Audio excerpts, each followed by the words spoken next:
നമസ്കാരം. ഇന്നലത്തെ Portugal Germany മാച്ചിൽ ജർമ്മനിയുടെ ഹോമിലാണ് കളി ഉണ്ടായിരുന്നത്. ജർമ്മനി പക്ഷേ എന്താ പറയുക, ഫസ്റ്റ് ആദ്യത്തെ ഹാഫ് ജർമ്മനി ഗംഭീര കളി കളിച്ചു. കാരണം ജർമ്മനിയാണ് ഡോമിനേറ്റ് ചെയ്തിരുന്നത്. ജർമ്മനി ഒരുപാട് ചാൻസ് ക്രിയേറ്റ് ചെയ്തിട്ട് ടോട്ടൽ അറ്റംപ്റ്റൊക്കെ ജർമ്മനി ഉണ്ടായിരുന്നു. പക്ഷേ അപ്പോൾ ഒരു ഗോൾ അടിക്കുകയും ചെയ്തു. കാരണം ഫസ്റ്റ് ഹാഫ് കഴിഞ്ഞ് സെക്കൻഡ് ഹാഫ് കളി തുടങ്ങിയതും ഒരു ഗോൾ അവരടിച്ചു. കിമ്മിച്ചിൻ്റെ പാർട്ടിൽ വേഡ്സ് അടിപൊളി ഗോളാണ് അടിച്ചത്. പക്ഷേ പോർച്ചുഗൽ ടീം ഒരു 3 ചേഞ്ച്, കോച്ചിൻ്റെ ബ്രില്യൻറ്റ് ടാക്ടിക്സ് എന്ന് പറഞ്ഞു കഴിഞ്ഞാൽ 3 ചേഞ്ച് വന്നു. അതിൽ ഒന്ന് കൺസൈസാവ് വന്നു, വിറ്റീന വന്നു, സെമഡ വന്നു. ഈ 3 ചേഞ്ച് വന്നതാണ് ടീമിനെ വളരെയധികം ഇമ്പാക്റ്റ് ചെയ്തത്. കാരണം ആ കൺസൈസാവ് എന്ന് പറഞ്ഞ പ്ലെയർ പുതിയ ന്യൂ കമറാണ്. പക്ഷേ എന്ത് ഗെയിമാണ് കളിക്കുന്നത്. ഒടുക്കത്തെ സ്പീഡ്, ഭയങ്കര ക്യുക്കായിട്ട് ടക്ക് ടക്ക് എന്നുള്ള ബോളായിട്ട് പോണ്. പിന്നെ വിറ്റീന 11 സാധനമല്ല. കാരണം ആ കോച്ചിനെ ആരെ പറഞ്ഞിട്ട് കാര്യമില്ല. ഒന്ന് ബെർണാഡോ സിൽവ ഉണ്ട്, ബ്രൂണോ ഫെർണാണ്ടസ് ഉണ്ട്, അതുപോലെ തന്നെ ജാവനോസ് ഉണ്ട്. ഇതിൽ ആരെ മാറ്റുക എന്നുള്ളത് തന്നെ ഭയങ്കര കൺഫ്യൂഷൻ. കാരണം അത്ര താരസമ്പന്നമായ ടീമായി പോർച്ചുഗൽ.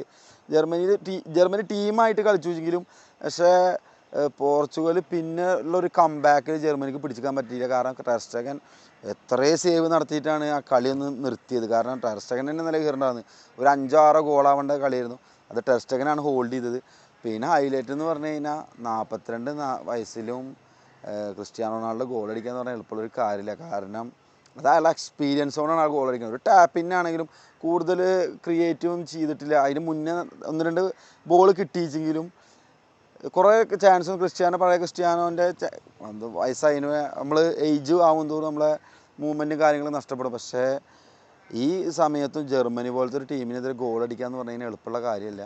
കാരണം അതാൾ ഗോളടിച്ചു ടീമിനെ എന്താ പറയുക നാഷൻസ് ലീഗിൻ്റെ ഫൈനലിലേക്ക് ടീമിനെ എത്തിക്കുക എന്ന് പറയുന്നതും എളുപ്പമുള്ള കാര്യമാണ്. പക്ഷേ എന്താ പറയുക, പോർച്ചുഗൽ ടീം എന്ന് പറയുന്നത് ഗംഭീര ടീമായിട്ടാണ് എനിക്ക് തോന്നിയത്. കാരണം ഓവറോൾ അവരെ ഗെയിമും അതുപോലെ തന്നെ അവരെ ഡിഫൻസ് ആണെങ്കിലും അവരെ ഇനാസിയോ അതേപോലെ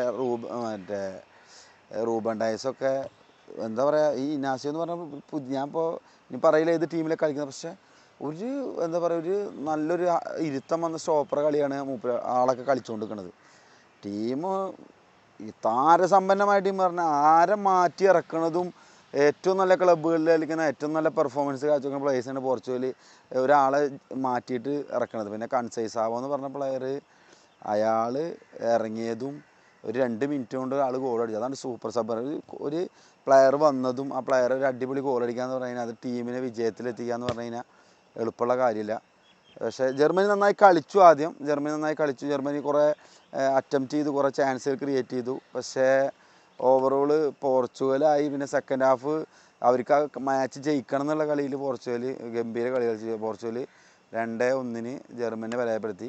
ഇനിയിപ്പോൾ ഇന്നത്തെ സെമി ഫൈനലിൽ ആരാണ് വിജയിക്കുന്നത് അവരുമായി പോർച്ചുഗൽ ഫൈനൽ പോരാട്ടത്തിൽ ജർമ്മനിയിൽ വെച്ചിട്ട് തന്നെയാണ് കളി. അവിടെ കാണാം. അപ്പോൾ എന്തായാലും ഒരു രക്ഷയില്ല. ക്രിസ്ത്യാനോ റൊണാൾഡോക്ക് ചിലപ്പോൾ രണ്ടാമതും നാഷൻസ് ലീഗിൻ്റെ കപ്പിൽ മുത്തമിടാൻ സാധിക്കുമെന്ന് തോന്നുന്നുണ്ട്. അപ്പോൾ നമുക്ക് നോക്കി നോക്കാം. Thank you very much.